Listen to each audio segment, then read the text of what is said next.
Hi, we'll be solving an inequality problem today. So if z plus 7 is greater than 2 and z minus 3 is less than 5, then which of the following must be true? So z plus 7 is greater than 2. That means z is greater than 2 minus 7, or z is greater than minus 5. And the other one is z minus 3 is less than 5. That means z is less than 5 plus 3, or z is less than 8. Now, if we combine both of them, we will get z lies between minus 5 and 8. Now, we have to look at the answer choices and figure out which are those answer choices which are having this range in them, right? So, if you look at option number 1, z lies between minus 6 and 8. Now, if z is between minus 5 and 8, definitely it will also be between minus 6 and 8.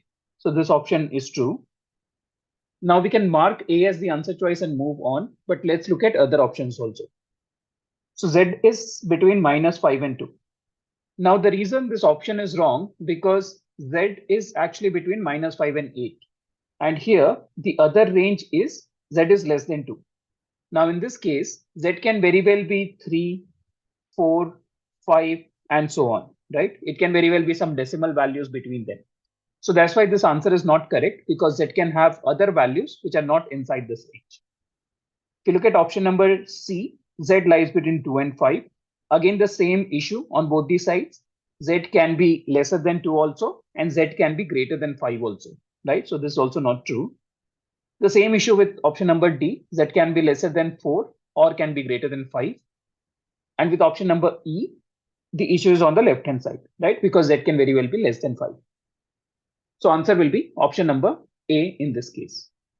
Now, if you want to master the concepts of inequality, do check out a detailed video provided in the description of this video, where I teach you the concepts of inequality from scratch. Hope you found the video useful and do share your comments on the video. Thank you.